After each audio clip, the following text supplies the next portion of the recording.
మరి నిత్యం పూజలు అందుకుంటున్న మరి స్వయంభూ శంభులింగ స్వామివారు ఎలా వెలిచాడో మీకు వివరిస్తాను స్వామి. ఓం నమః శివాయ హర మహాదేవ.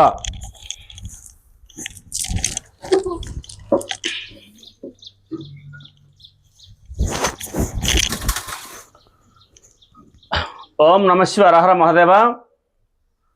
కొన్ని వందల సంవత్సరాల అతి పురాతనమైన శివాలయం మరి చిన్న నారాయణపురం గ్రామ సమీపంలోనే ఓ గుట్టపై మూడుగుళ్ళ మధ్యలో అతి పురాతనమైనటువంటి ఈ విగ్రహాలు ఉండే స్వామి.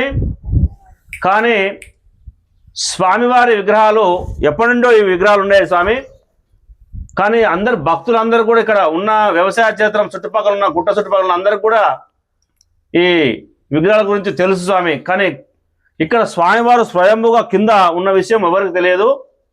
కానీ ఈ మధ్యకాలంలోనే ఒక 3 సంవత్సరాల క్రితం ఈ పక్కన స్వామివారి దేవాలయం దక్షిణ భాగంలో ఒక నిమ్మతోట గల రైతు వాళ్ళ ఇంట్లో అమ్మాయికి ఆరోగ్యం బాగాలేకపోవడంతో ఉస్మానియా లిమ్స్ హాస్పిటల్లో 2-3 నెలల పాటు వాళ్ళు ఉండడం జరిగింది స్వామి.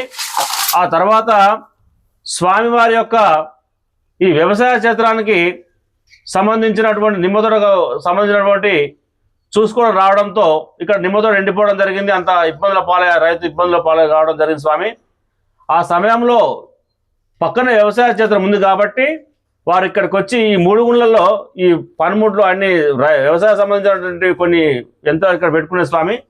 ఈ విగ్రహాలకు ఆయన నమస్కారం చేసుకోవడం జరిగింది స్వామి. చేయడంతో అమ్మాయికి 1 నెల వ్యవధిలోనే ఆరోగ్యం మెరుగు కావడం జరిగింది స్వామి.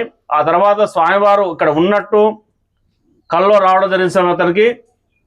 ఆ సమయంలో అతను వాళ్ళ భార్య భర్త ఇద్దరు కలిసి వచ్చి ఒక రోజు మాత్రం విగ్రహాలను కడిగి ఆ విగ్రహాలకు నైవేద్యం పెట్టి పసుపు అవి వేసి పూలు అవి పెట్టే స్వామి.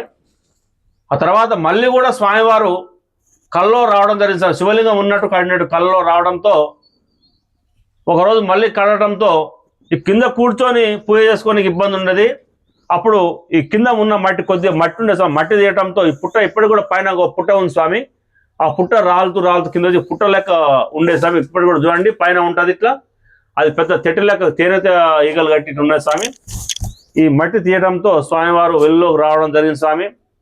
రావడంతో చుట్టుపక్కల ఉన్న రైతులు కానీ వారందరూ కూడా వచ్చి ఇక్కడ చూస్తే అందరికి కూడా స్వామివారు మీదికి రావడం జరిగింది. వెలుగులోకి రావడానికి ముందు స్వామివారు రావడంతో నిత్యం 2-3 రోజులు వారం 10 రోజులు పూజ చేయడంతో ఆ తర్వాత ఈ రైతు కూడా కొంచెం ఆలోచించి పురాతన శాఖలను తీసుకొచ్చి స్వామివారిని చూపిస్తే వారు కూడా ఇప్పుడు కాదు ఇది కొన్ని వందల సంవత్సరాల నాటి అతి పురాతనమైన వెనకట పూజలు జరిగిన మునులు తపస్సు చేసి పూజలు చేసుకున్న సంబంధించినటువంటి అని చెప్పడం జరిగింది స్వామి.